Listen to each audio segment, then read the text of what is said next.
तो अर्थ के मैग्नेटिज्म के बारे में तो मुझे लगता है आप काफ़ी कुछ जान चुके हैं। 2 लेक्चर्स मैंने लिए और 1-2 पुराने मेरे ही रिकॉर्डेड वीडियो लेक्चर्स आपको सेंड किए थे। एक्चुअली पुरानों में और नयों में कोई बस कुछ एक चीज़ों का फ़र्क होगा। वो 3 लेक्चर थे तो कुछ और चीज़ें एक्स्ट्रा हो सकती हैं, ज़्यादातर चीज़ें वही मिलेंगी। क्या किसी बच्चे ने कोई उनमें से कोई अटेंड किया था? यस। तो वैसे तो ऑलमोस्ट सेम ही होंगे, कुछ चीज़ें नहीं हो सकती हैं सोर्स के बारे में और इस तरह से। ठीक है, तो आज से हम एक अपनी नई शुरुआत कर रहे हैं। जो लास्ट पार्ट हमारा होगा, कौन सा? ईएमआई। हाँ बिल्कुल, ईएमआई से हम शुरुआत करने जा रहे होंगे आज।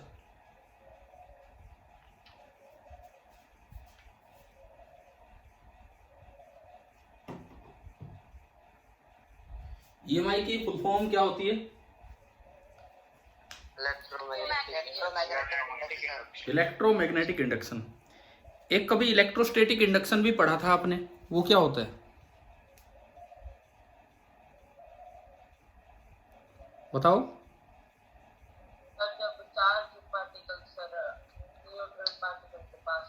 जब हमने पढ़ा था सामने कोई न्यूट्रल बॉडी है और मैं एक चार्ज बॉडी ले आऊं तो अपनी तरफ कुछ माइनस क्यू इंड्यूस कर देता है, दूसरी तरफ प्लस क्यू। वो तो था इलेक्ट्रोस्टैटिक इंडक्शन। लेकिन आज जो हम स्टार्ट कर रहे होंगे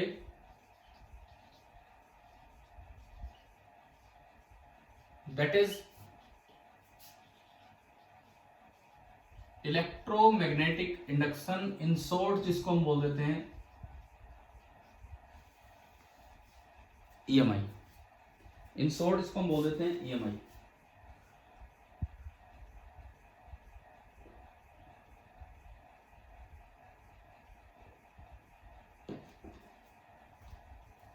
देखो ईएमआई क्या है ये तो आज की क्लास में नहीं पता लगने वाला है कि ईएमआई है क्या, लेकिन आप एक चीज दिमाग में रखें कि इसके लिए रिक्वायरमेंट क्या है।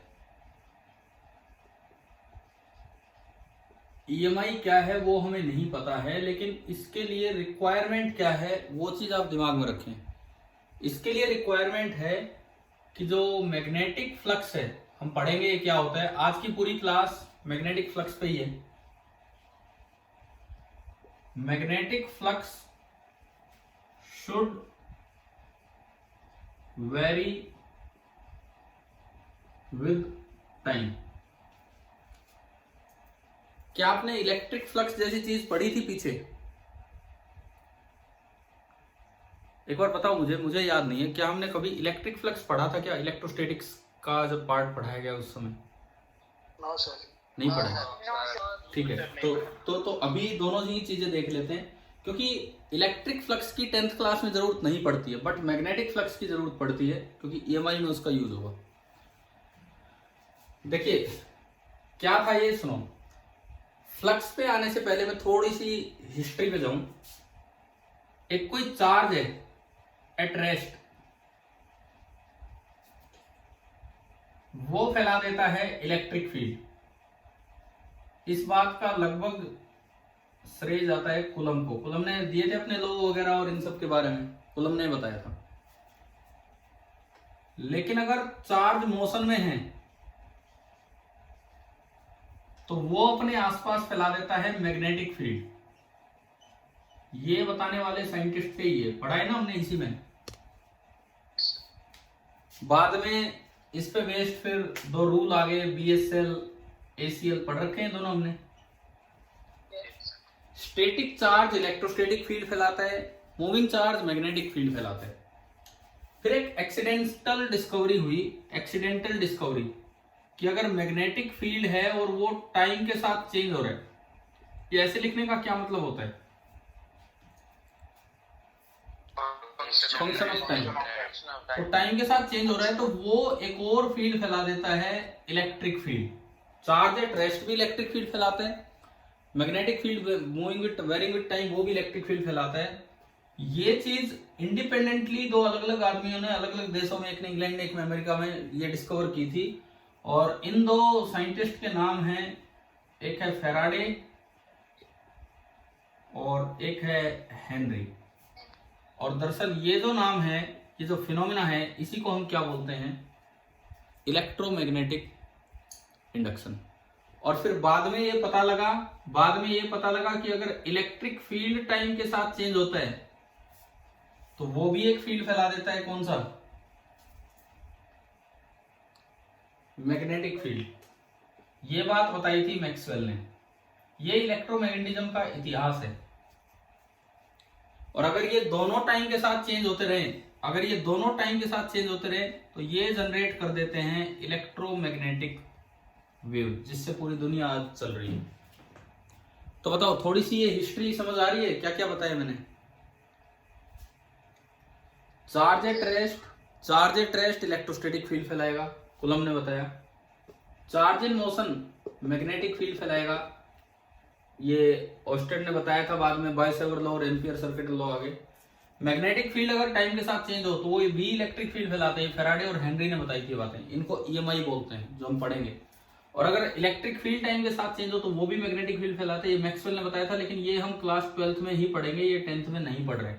बट थोड़ा सा एक जो रिजल्ट है वो तो हमें याद हो ही सकता है, पता नहीं कहाँ यूज हो जाए। और अगर ये दोनों चीजें एक साथ हो रही हैं तो ईएम वेव जनरेट हो जाती है, जिनके बारे में थोड़ा हर्ट्ज ने पता किया था। तो विद साइंटिस्ट मैंने आपको ये सारा बताया है कि कब कब क्या हुआ है, कैसे कैसे हुआ है। क्या यहां तक आया, समझ आया ये?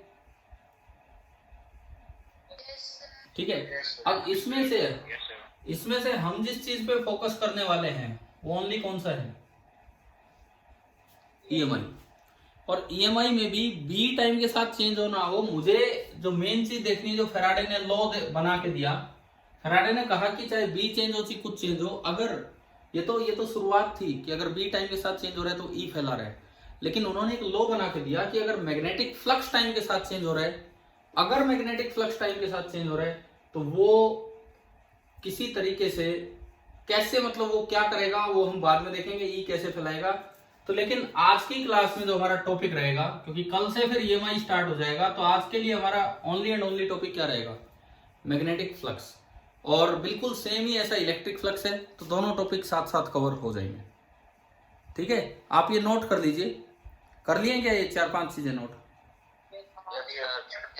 ठीक है सर 2 मिनट। ठीक है, मैं रुक रहा हूँ, आप लेकिन नोट कर लीजिए।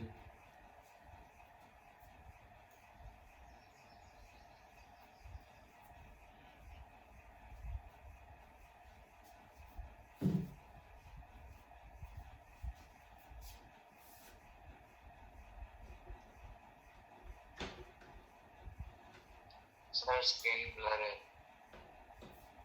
क्या? सर स्क्रीन ब्लर है।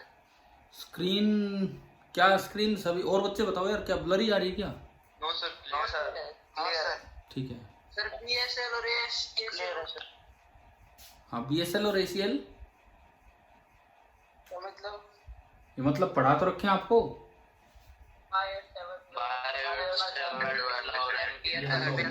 मतलब बता ही दिया बच्चों ने, आ गया ना समझ? Yes sir. ठीक है।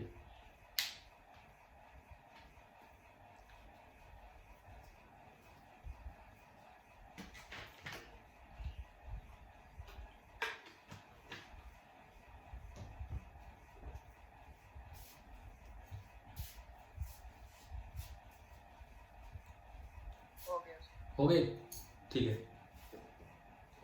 अब हम अपना फ्लक्स पे आते हैं कि फ्लक्स क्या होता है। मैं लेके तो चलूंगा मैग्नेटिक फ्लक्स ही, लेकिन सिमिलरली आपको बता दूंगा कि इलेक्ट्रिक फ्लक्स भी ऐसी एक क्वांटिटी है।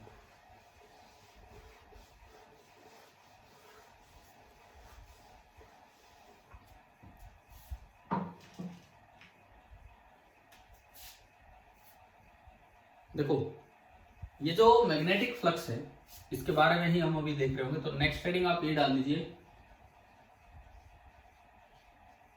Magnetic flux. सबसे पहले हम पढ़े इसकी qualitative definition.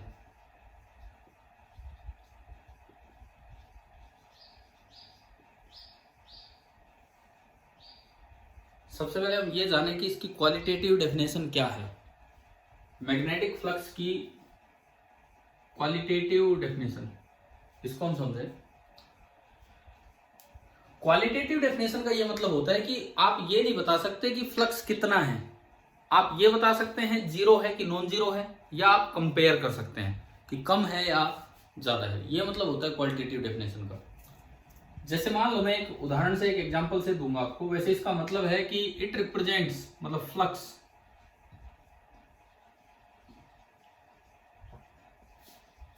The number of field lines, it represents the number of field lines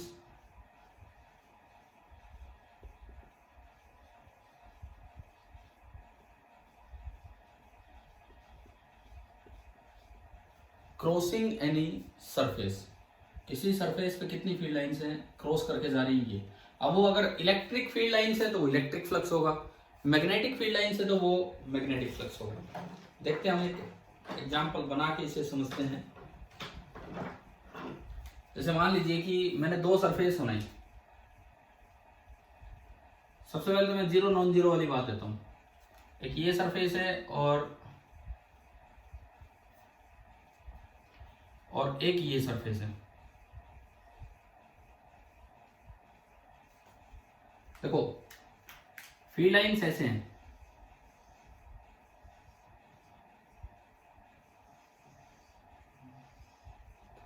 क्या ये आपको मैग्नेटिक फील्ड लाइंस या इलेक्ट्रिक फील्ड लाइंस नजर आ गई? कैसी बनाई है? This is surface first, this is surface second. क्या सरफेस फर्स्ट को फील्ड लाइन क्रॉस कर रही है कि सरफेस सेकंड को? सेकंड को। फर्स्ट के तो पैरेलल निकल गई हैं, तो कोई भी फील्ड लाइन क्रॉस नहीं कर रही है। तो मैग्नेटिक फ्लक्स, फ्लक्स का वही जो सिंबल होता है फाई होता है, फाई।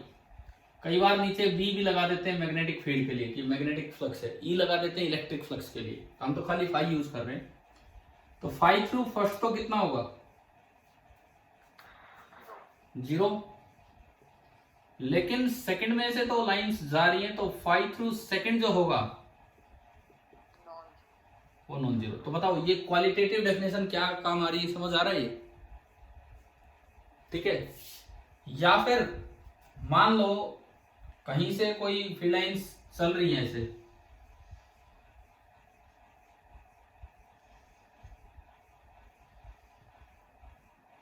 इलेक्ट्रिक फील्ड लाइंस भी हो सकती हैं, मैग्नेटिक फील्ड लाइंस भी हो सकती हैं, कैसी भी हो सकती हैं।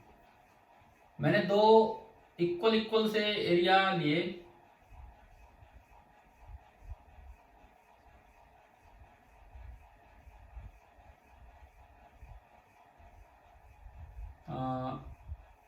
इस तरह से दिखाया है।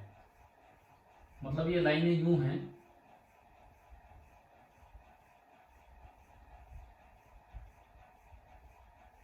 ये नजर आ रहा है क्या हो रहा है? Yes sir. ठीक है, ये सरफेस आपकी फर्स्ट है। एक इतनी ही बड़ी मैंने सरफेस यहां दिखा दी, and this is the surface second.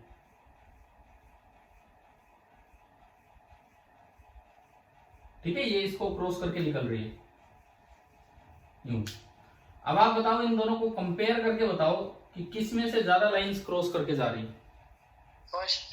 First में 3 लाइन दिख रही है, हाँ फर्स्ट में 3 है, दूसरे में 1 है। तो इसका ये मतलब नहीं है कि पहले में फ्लक्स 3 है दूसरे में 1 ना। लेकिन हम ये कह सकते हैं कि flux through 1 is greater than flux through 2। तो दरअसल ये होती है इसकी क्वालिटेटिव डेफिनेशन। इन दोनों एग्जांपल से क्लियर होगी ये बात? तो ये बना लो, आप दोनों एग्जांपल्स बना लीजिए इस क्वालिटेटिव डेफिनेशन के साथ।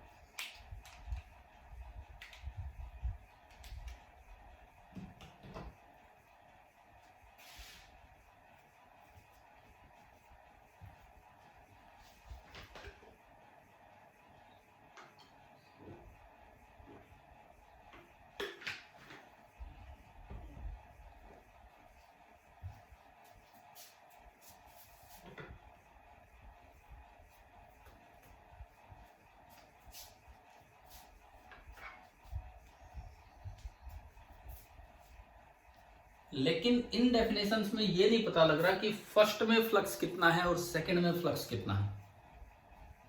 तो उसके लिए मुझे जाना पड़ेगा क्वांटिटेटिव डेफिनेशन पे।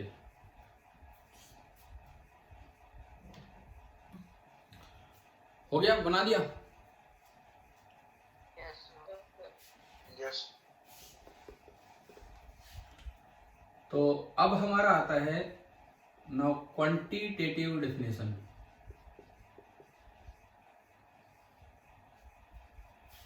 क्वांटिटेटिव डेफिनेशन में क्या होगा,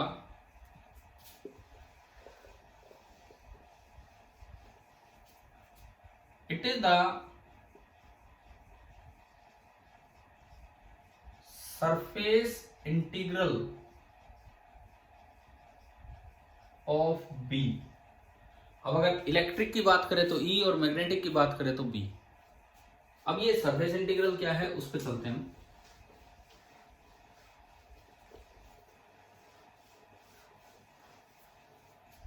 देखते हैं सरफेस इंटीग्रल क्या है, उस चीज पे हम चलते हैं। जैसे मान लीजिए कि ये कोई भी एक सरफेस आपने ली, कैसी भी सरफेस है, तिरछी विरछी, जैसे भी, मैं नहीं कह रहा प्लेन है, कहीं भी कर्व हो सकती है, कैसी भी हो सकती है। ठीक है, ये समझ आ रहा है, ये कुछ ऊपर नीचे इस तरह से जा रही है, कर्व हो सकती है, कैसी भी हो सकती है। ये आपने सरफेस बनाई यूं, और इस सरफेस में से मैग्नेटिक फील्ड लाइंस पास हो रही है। कोई लाइन इधर जा रही है, कोई लाइन इधर जा रही है, कोई लाइन इधर जा रही है, कैसे भी हो सकता है। आपको इस सरफेस में से फ्लक्स बताना है, तो आप क्या करेंगे, एक छोटा सा एरिया मानेंगे। एरिया जो होता है वो हमेशा सरफेस के परपेंडिकुलर होता है। क्या ये पता है क्या हमें, या नहीं पता है? किसी भी सरफेस पे आप जो डीएस एरिया मानते हैं वो एक वेक्टर क्वांटिटी है। डीएस मतलब वेरी स्मॉल एरिया, और वो हमेशा सरफेस के परपेंडिकुलर होता है, नॉर्मल होता है। अच्छा, बी होता है मैग्नेटिक फील्ड लाइन के अलोंग, तो ये आपकी बी की डायरेक्शन होगी। तो सबसे पहले आप क्या करो, इस एरिया में से बी और डीएस का डॉट प्रोडक्ट कर लो, B dot ds, where ds is the small surface area. ये जो डीएस आपका है, this is small surface area, और इसका कर दीजिए इंटीग्रेशन। इंटीग्रेशन का सिंबल तो हम जानते ही हैं, इस पूरे सरफेस पे आप इसका इंटीग्रेशन कर दीजिए। ये आपका होता है भाई, इंटीग्रेशन का मतलब होता है सम। इस जगह बी डॉट डीएस किया, डॉट का मतलब क्या होता है, डॉट में कोस आता है कि साइन आता है? Cos theta. इनके बीच अगर एंगल थीटा था तो कोस थीटा, और ये इंटीग्रेशन मतलब सम।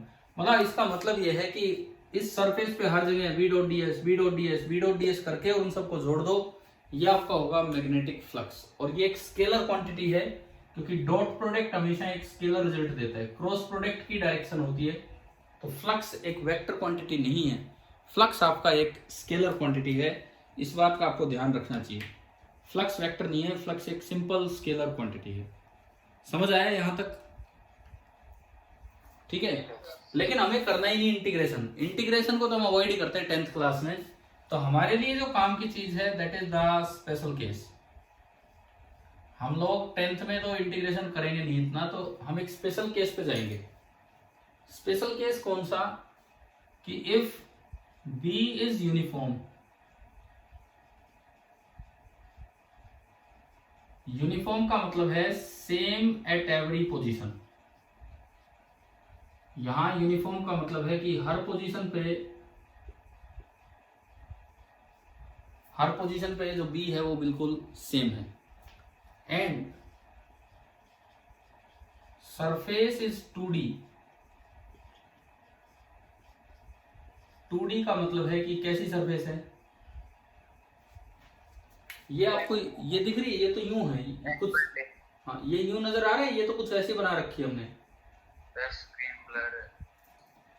स्क्रीन ब्लर है? नो सर, क्लियर है सर, ठीक है, ये तो सरफेस यूं है, लेकिन प्लेन अगर सरफेस हो और बी हर जगह सेम हो, मतलब क्या, देखो कि ऐसा कुछ हो कि ये प्लेन तो सरफेस हो, बिल्कुल प्लेन, और बी हर जगह सेम है, जैसा भी यहां वैसा ही भी यहां, वैसा ही भी यहां, हर जगह भी सेम है। तो प्लेन सरफेस पे आप इकट्ठा एस वेक्टर लिख सकते हो, कोई डीएस पे जाने की जरूरत नहीं है। एरिया जैसे रेक्टेंगल का लेंथ इंटू ब्रेड्थ होता है, और परपेंडिकुलर बना दो, परपेंडिकुलर ये मैंने बनाया, दिस इज द वेक्टर, ये इसको मैं हटाता हूं यहां से, this is the vector S, this is the vector B, और एस और बी के बीच का एंगल है थीटा। तो अगर आपकी दो कंडीशन सेटिस्फाई हो रही हो तो जो फ्लक्स हुआ करता है that is B dot S, मतलब कोई इंटीग्रेशन नहीं, आप सीधा लगा दो B into S into cos of theta. बताओ भाई क्या ये समझ आया? ये आता इसी से, अगर b हर जगह सेम है तो b इंटीग्रेशन से बाहर आ जाएगा, अगर b हर जगह सेम है तो b इंटीग्रेशन से बाहर आ जाएगा, तो b डॉट इंटीग्रल ds बचेगा। और अगर वो सरफेस सीधी है तो सारे ds सेम डायरेक्शन में होंगे, और इंटीग्रल ds को आप s लिख सकते हो, तो ये बन जाता है b into S into cos theta. तो बताओ भाई फ्लक्स की क्वांटिटेटिव डेफिनेशन समझ आ गई? क्या क्या क्या क्या दोबारा बताओ। देखो अगर ये सरफेस सीधी होती, अगर ये सरफेस यू ना होके सीधी होती, और जो बी टेढ़े मेढ़े ना होके हर जगह सेम होते, बी यूनिफॉर्म होता, और सरफेस 2 डायमेंशनल प्लेन होती, तो आपको किसी इंटीग्रेशन पे जाने की जरूरत नहीं है। फ्लक्स का सीधा फॉर्मूला है बी डॉट एस, सीधा फॉर्मूला है बी डॉट एस। बी तो क्या है? Magnetic field. एस क्या चीज है? एस पूरे का एरिया, जैसे रेक्टेंगल का लेंथ इंटू ब्रेड्थ है और वो परपेंडिकुलर डायरेक्शन है, तो ये आपका हो जाता B into S into cos theta. हमारे काम वो नहीं आएगा, हमें ये अप्लाई करना है, इसी को हम अप्लाई करेंगे अभी, ठीक है। ये उससे कैसे आया? अगर बी यूनिफॉर्म है तो क्या आप जानते हो कि इंटीग्रेशन से बाहर आ जाती हैं कांस्टेंट चीजें, तो बी बाहर आया, डॉट इंटीग्रल डीएस। अगर सरफेस प्लेन हो तो आप इंटीग्रल डीएस को एस लिख सकते हैं, क्योंकि सारे डीएस सेम डायरेक्शन में होंगे। क्लियर हो गया? ठीक है, चलिए नोट कीजिए फिर इसको। क्या सर एक बार स्क्रीन फोकस कर दो, ब्लर आ रही है। वो कैसे करते हैं फोकस, मुझे तो नहीं पता। ब्लर नहीं है सर, क्लियर आ रही है। क्लियर है सर। ठीक है ठीक है, इसके नेटवर्क में गड़बड़ है। आप ये नोट करके बता देना, मैं फिर एक आधा क्वेश्चन लेता हूँ इसमें। हो गया सर, हो गया सर। ठीक है, हो गया सर।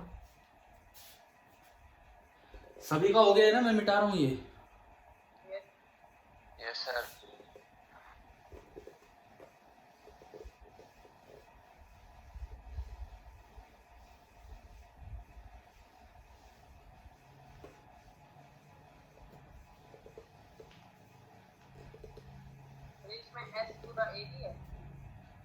एस का मतलब है एरिया, एस वेक्टर का मतलब है एरिया वेक्टर।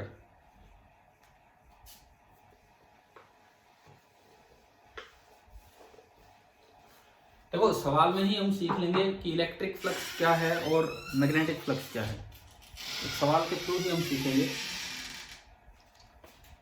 जैसे मान लीजिए, आवाज आ रही है आवाज आ रही है, क्लियर है ना? अब तो बीच में भाई, बीच में दरवाजा खुला था, अब ये घर के दरवाजे ही ऐसे ये इस तरह से खुलते हैं बंद होते हैं, तो इसलिए आवाज आ रही थी। सुनो, मान लो मैं एक सवाल लूं मैग्नेटिक फ्लक्स पे, और एक सवाल मैं लेता हूं इलेक्ट्रिक फ्लक्स पे, दोनों को हम इंक्लूड करेंगे। सपोज ये कोई एक्स वाई जेड प्लेन है,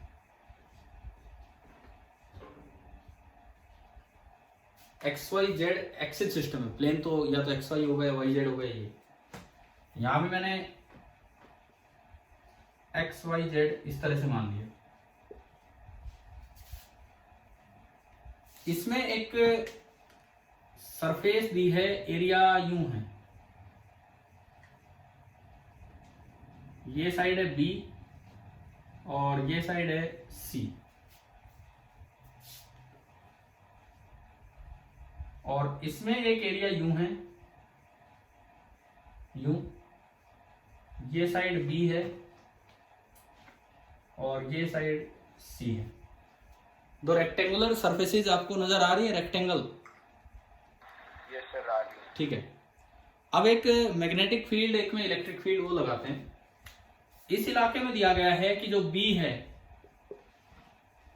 बी वो आपको दे रखा है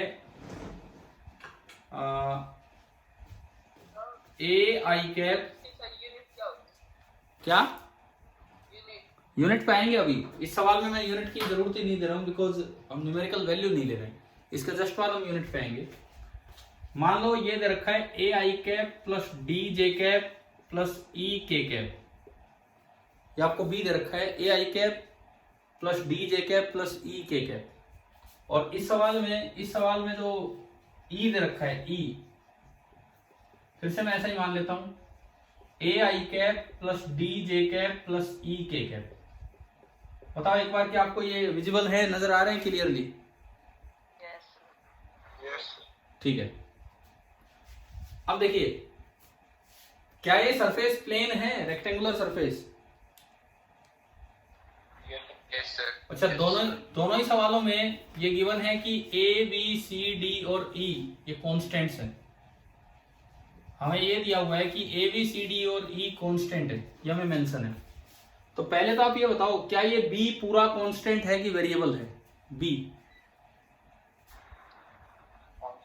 कांस्टेंट है, क्योंकि इसका एक्स कंपोनेंट भी कांस्टेंट है, वाई कंपोनेंट भी और जेड भी। ऐसे ही ई भी क्या है, उधर कांस्टेंट है। मतलब अगर इनमें बी में लिखा होता एक्स आई कैप, मतलब जैसे जैसे एक्स चेंज होगा बी चेंज होगा, लेकिन ऐसा कुछ नहीं है। तो दोनों साइड फील्ड कांस्टेंट है, दोनों साइड सरफेस 2D है। तो क्या इंटीग्रेशन करना पड़ेगा मुझे फ्लक्स निकालने के लिए?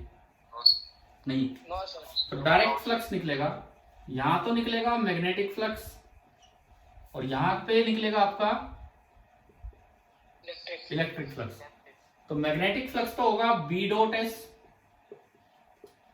और इलेक्ट्रिक फ्लक्स आपका होगा ई डॉट एस। ठीक है, अब देखो ये किस तरीके से डॉट प्रोडक्ट कैसे किया जाता है वो भी समझिए। बी वेक्टर आपने लिखा a i cap plus d j cap plus e k cap dot area vector. Area कितना है इस रेक्टेंगल का? एरिया कितना है? सी इंटू बी या बी इंटू सी। और डायरेक्शन, एरिया हमेशा सरफेस के क्या मानना होता है? परपेंडिकुलर। ये कौन सी एक्सिस है बाहर? Z axis. तो ये बनेगा 0 i cap plus 0 J cap और प्लस बी सी इंटू के कैप। बताओ एरिया लिखना आ गया कि नहीं? एक बार रिपीट करना भाई, एरिया वेक्टर होता है सरफेस के परपेंडिकुलर, और सरफेस के परपेंडिकुलर कौन सा एक्सिस है बाहर की तरफ? जेड एक्सिस की डायरेक्शन होती है के कैप। तो एरिया का मैग्नीट्यूड तो बी इंटू सी और डायरेक्शन के कैप। तो एरिया वेक्टर होगा 0 आई कैप 0 जे कैप और बी सी के कैप। क्लियर हुआ? अब क्या आपको डॉट प्रोडक्ट करना आता है क्या? आई जे के में कैसे करते हैं? देखो, आई के कंपोनेंट को आई के कंपोनेंट से मल्टीप्लाई करो। ए इंटू 0 और आई कैप गायब, डी इंटू 0 और जे कैप गायब, और ई इंटू बी सी और के कैप गायब। तो आंसर कितना आया बताओ फ्लक्स का? ईबीसी। कोई आई कैप जे कैप के कैप नहीं आ रहा, तो ये एक स्केलर है। यूनिट की अभी जरूरत नहीं पड़ी क्योंकि मैंने न्यूमेरिकल वैल्यू नहीं दी है 1 2 3 4, तो वो अभी यूनिट पे हम आएंगे इसके बाद। आप ये बताओ क्या ये समझ आ गया यहां तक? Yes sir. तो ऐसे ही उधर इलेक्ट्रिक फ्लक्स लिख के दिखाओ। इलेक्ट्रिक फ्लक्स ई कितना?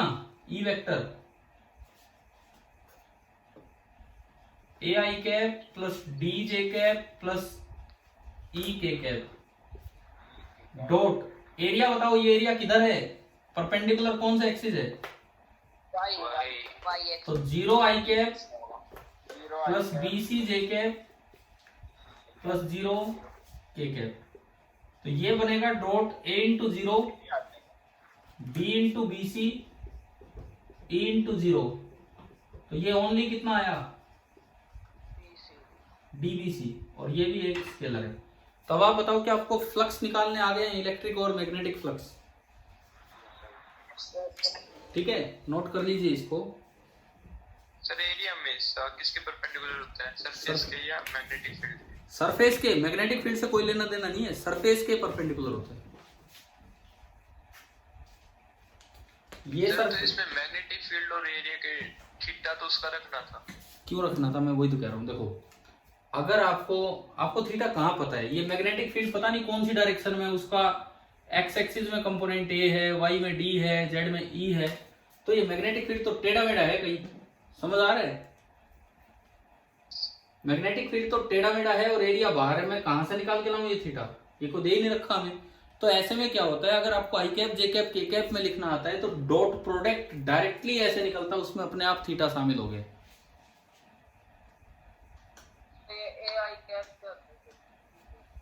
क्या ये नोटेशन नहीं पता क्या हमें, ये आई कैप जे कैप के कैप? पता है नहीं अभी पूछ रहे हैं बच्चे, इसीलिए तो मैं बोल रहा हूँ, नहीं पता तो बताओ। नहीं पता तो देखो सुनो, चलो एक बार आप ये नोट कर लो, फिर मैं मिटा के ही समझाता हूँ।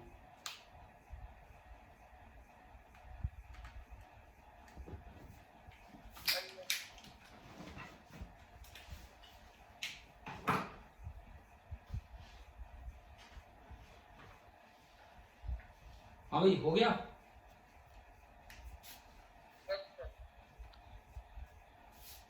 ठीक है, तो मैं ये आपको समझाता हूँ कि आई कैप जे कैप के कैप क्या है ये चीजें। एक मिटा दूं एक साइड का, तभी तो बता पाएंगे। देख लो, ये कोई एक मान लो एक क्यूबॉइड में बनाऊं,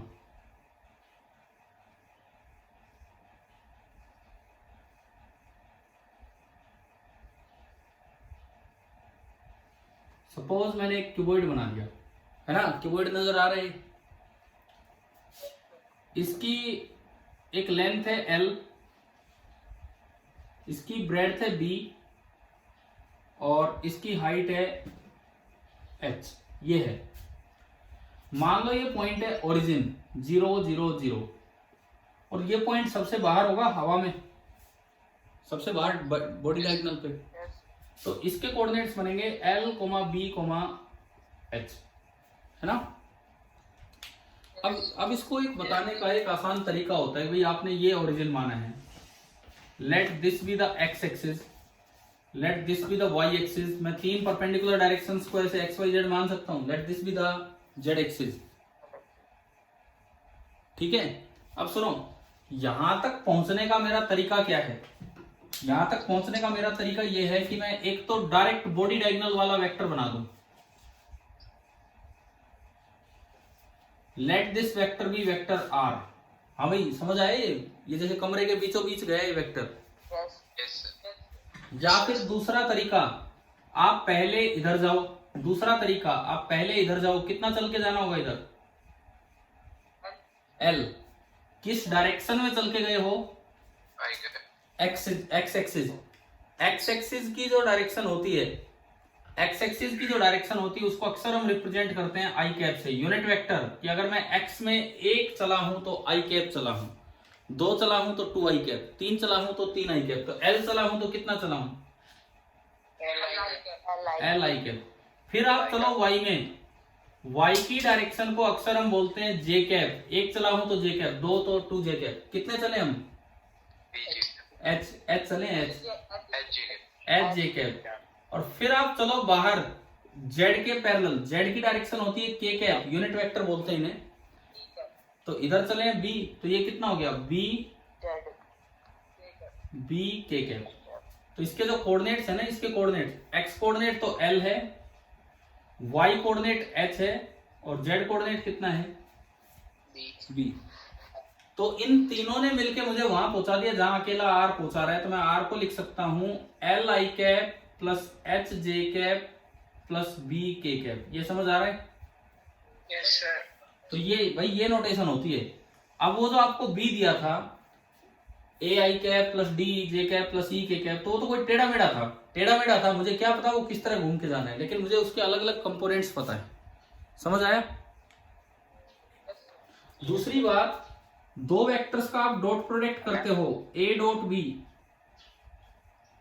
एक तरीका तो ये होता है ए का मैग्नीट्यूड बी का magnitude into cos of angle between a and b, या फिर दूसरा तरीका ये होता है ए को आप लिख लो ए x I cap plus a Y J cap, अगर ऐसे लिख पा रहे हो तो। बी को आप लिख लो बी एक्स आई कैप प्लस बी वाई जे कैप प्लस बी जेड के कैप। अब किसी कोस थीटा को ढूंढने की जरूरत नहीं है, ए डॉट बी करना है तो डायरेक्ट आप करो a x into b x plus a y into b y plus a z into b z. समझ आ गया?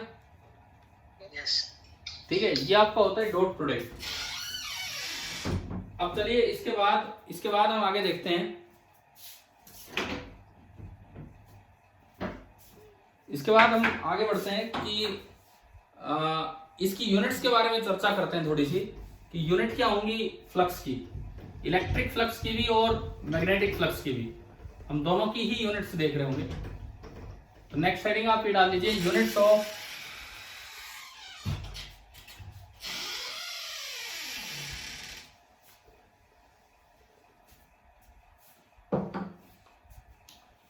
Units of flux.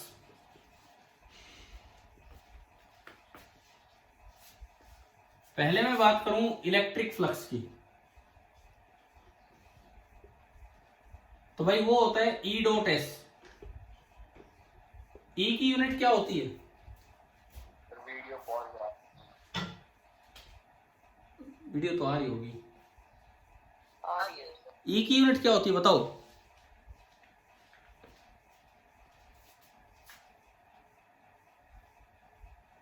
किसकी सर? ई इलेक्ट्रिक फील्ड। कभी हमने पढ़ा है वोल्ट पर मीटर होती है।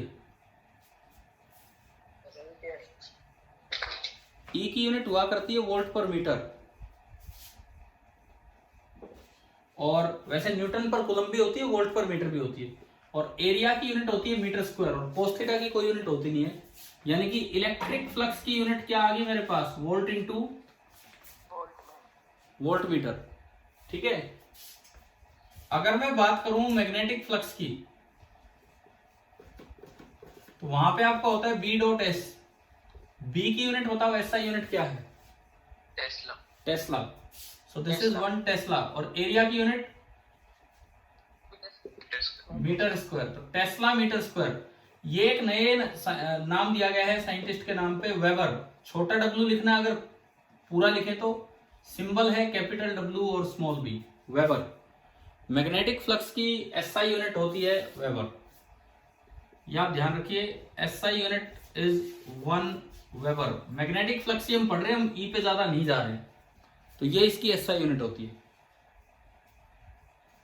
लेकिन यहां पे एक और यूनिट हमें ध्यान रखनी चाहिए, कभी पूछ लिया जाए तो। आप पहले तो ये बताओ, ये लिख लिया इधर वाला? नो सर, एक सेकंड। आप लिखो, मैं फिर उसके बाद चलता हूं।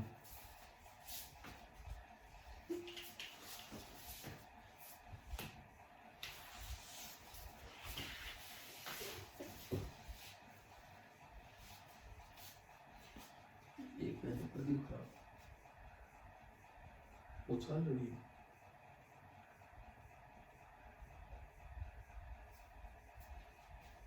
लिख लिया है?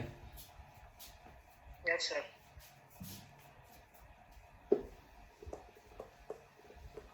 अब देखो, मैं बी को ही कंप्लीट करता हूं। एसआई यूनिट तो इसकी होगी वेबर। सीजीएस यूनिट की अगर मैं बात करूं तो दैट इज 1। टेस्ला की जगह आ जाता है गॉस। अभी मैंने अर्थ मैग्नेटिज्म में बताया था आपको, एक कॉमनली यूज्ड यूनिट गॉस है। Yes sir. और मीटर स्क्वायर की जगह सेंटीमीटर स्क्वायर। और गॉस सेंटीमीटर स्क्वायर को नाम दिया जाता है मैक्सवेल। मैक्सवेल के नाम पे, symbol capital M small x. तो वो तो उसकी एसआई यूनिट और ये उसकी सीजीएस यूनिट।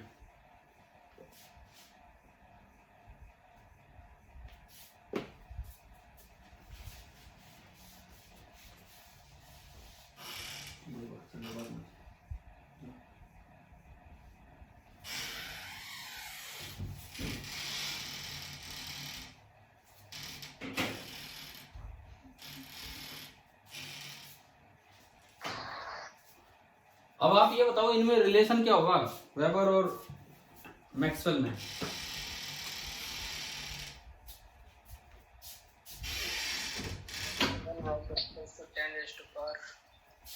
देखिए रिलेशन देखते हैं। 1 weber that is 1 tesla metre square. आपको याद होगा मैंने बताया था एक टेस्ला में 10⁴ गोस होते हैं, या एक गोस में 10⁻⁻⁴ टेस्ला, और 1 मीटर स्क्वायर में 10⁴ सेंटीमीटर स्क्वायर होते हैं। तो ये बन गया 10⁸ और गोस सेंटीमीटर स्क्वायर आपका होता है मैक्सवेल, यानी कि 1 weber that is equal to 10⁸ Maxwell. ये रिलेशन है, ये आप याद रखना।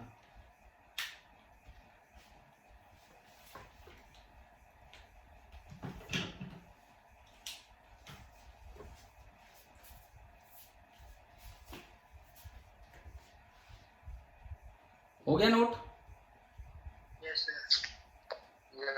अब इसमें कभी कभार ऐसे सवाल और आ जाते हैं कि 1 वेबर इज इक्वल टू, तो आप लिख लो other forms of weber. Other forms of weber,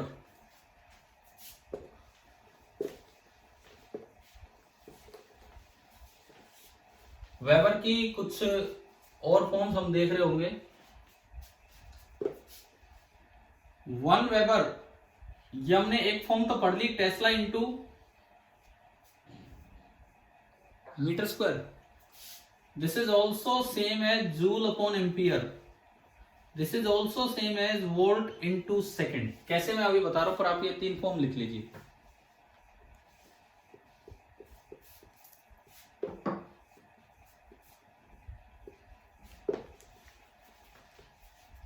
ये बताओ जूल अपॉन एम्पियर कैसे आएगा?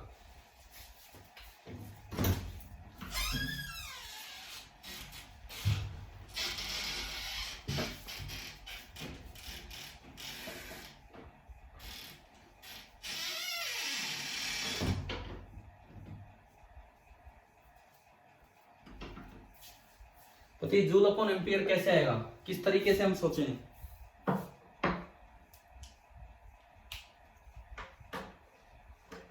देखो फ्लक्स आपका होता है बी इंटू एरिया।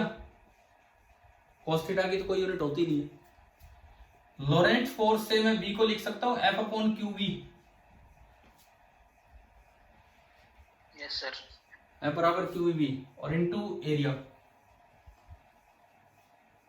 अच्छा फोर्स आपका होता है, फोर्स तो फोर्स ही है, चार्ज है। वेलोसिटी को मैं लेंथ अपॉन टाइम लिख सकता हूं, वेलोसिटी यूनिट के हिसाब से, यूनिट के हिसाब से। और जो एरिया होता है वो लेंथ का स्क्वायर होता है। तो देखो एक लेंथ से एक लेंथ गया, ये बना force into length upon charge upon time. Force into length work होता है, और वर्क की यूनिट क्या होती है? जूल। और charge upon time current, current की यूनिट क्या होती है? एम्पियर। क्या ये वाली फॉर्म आ गई आपको समझ? Yes sir. अच्छा अब दूसरी फॉर्म, ये वोल्ट इंटू सेकेंड, ये कहां से आई?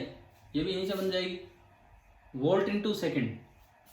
देखो ये आपका वर्क हुआ अपॉन चार्ज, और टाइम ऊपर गया। वर्क पर यूनिट चार्ज को ही आप पोटेंशियल लिखते थे। आगे समझ, और टाइम यूनिट सेकंड, तो ये भी इसकी यूनिट बनी। ठीक है,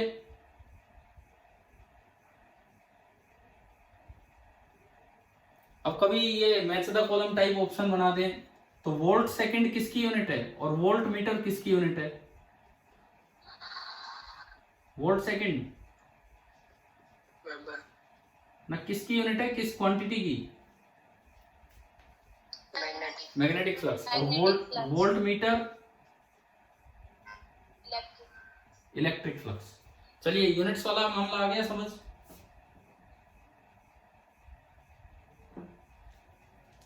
ठीक है, चलूं आगे बढ़ूं?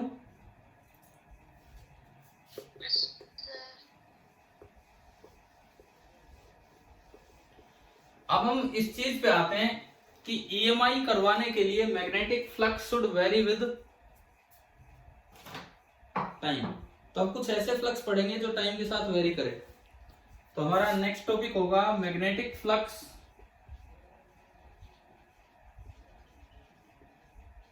Associated with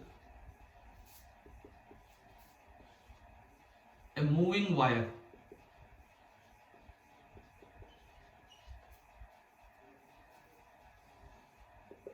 magnetic flux associated with a moving wire. एक मूविंग वायर के साथ एसोसिएटेड मैग्नेटिक फ्लक्स क्या होगा क्या नहीं, वो हमें देखना है। अब यार इसमें कोई लूप तो है नहीं, फिर भी ये फ्लक्स कैसे एसोसिएट कर रहे हैं, तो उसी चीज को हमें समझना होगा।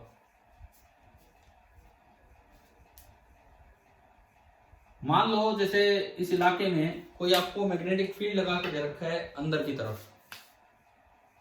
सपोज मैं कहूं कि अच्छा चलो इसमें दो टॉपिक बनाते हैं। फर्स्ट पार्ट, एक बार हम वायर को ट्रांसलेटरी मोशन देंगे सीधा, और एक बार रोटेटरी मोशन। तो पहला पार्ट में ले रहा हूं ट्रांसलेटरी मोशन, और उसके बाद हम देंगे रोटेटरी मोशन। पहले हम ट्रांसलेटरी मोशन देखें। जैसे मान लो इस रीजन में कोई मैग्नेटिक फील्ड है अंदर की तरफ,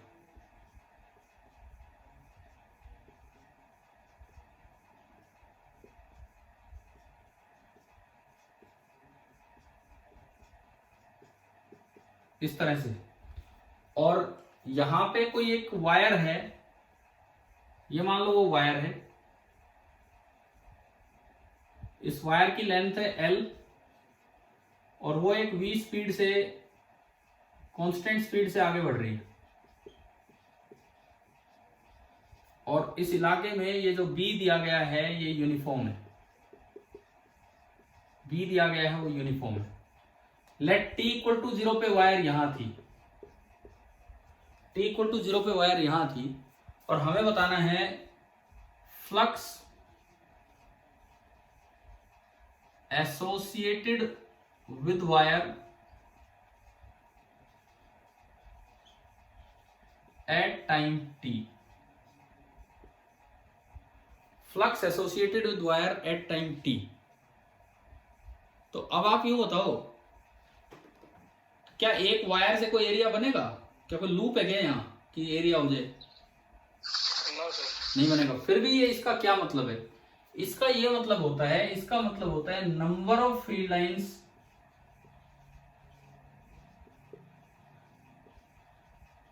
cut by the wire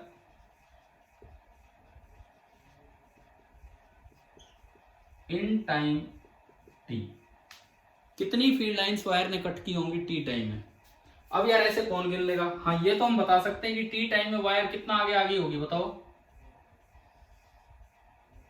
t time में वायर कितना आगे आगे होगी v स्पीड से चलते चलते, बताओ भाई। अरे डिस्टेंस कितनी होगी?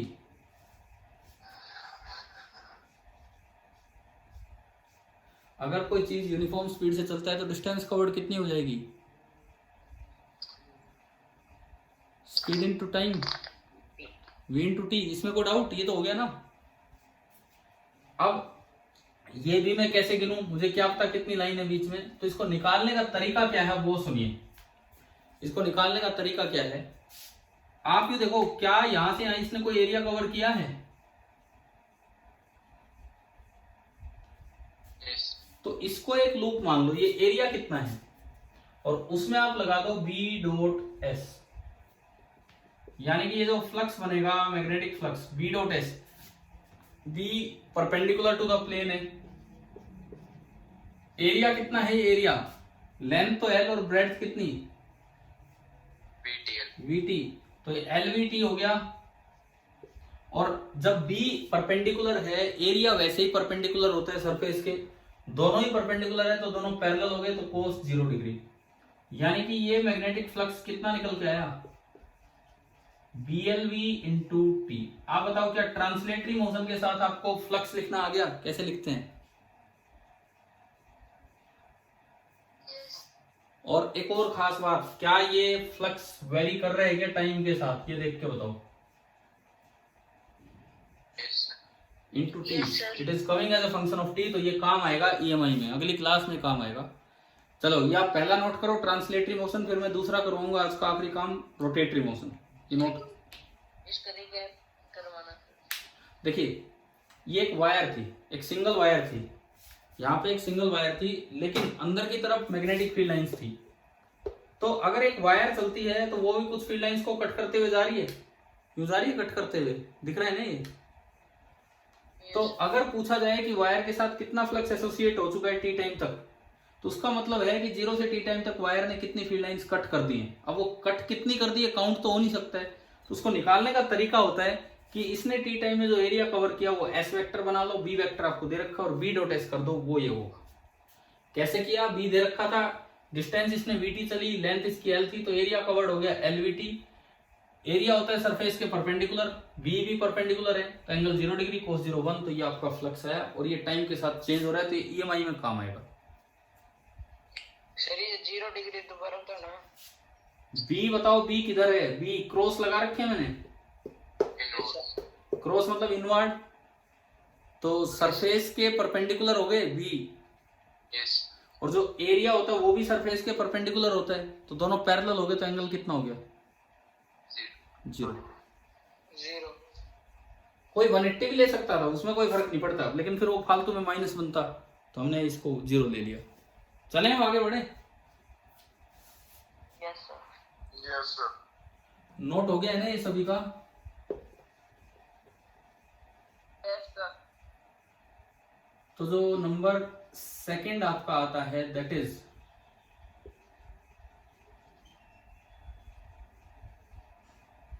Rotatory motion. नंबर 2 पे हमारा आ रहा है रोटेटरी मोशन। इसमें देखिए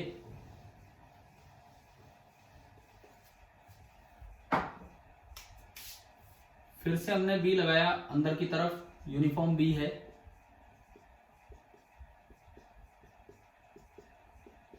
इस तरह से एक बी लगा दिया, क्योंकि यूनिफॉर्म बी होता है तभी हम बी डॉट एस लगाते हैं, नहीं तो इंटीग्रेशन वगैरह पे चली जाती बात। एक वायर ली और इस पे एक एंड पे कील लगा रखी है, एल लेंथ की वायर है, यहां से इसको हिंज कर रखा है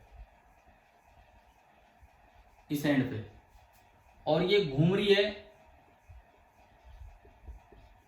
with constant angular velocity omega. ये रोटेटरी मोशन हो गया है। Yes sir. मान लो t इक्वल टू 0 पे वायर यहां थी, मुझे लिखना है कि magnetic flux associated with the wire at time t, तो क्या t टाइम में वायर कुछ नीचे आ लेगी? Yes sir. मैंने माना कि t इक्वल टू t में वायर यहां आ गई, कुछ एंगल इसने टर्न किया होगा, क्या आप इस एंगल को ये लिख सकते हैं ओमेगा इंटू टी? जिस तरह से डिस्प्लेसमेंट बराबर होता है velocity into time for constant velocity, इसी तरह एंगल रोटेटेड या एंगुलर डिस्प्लेसमेंट बराबर होता है एंगुलर वेलोसिटी इंटू टाइम, अगर वो एंगल कांस्टेंट है तो। ठीक है,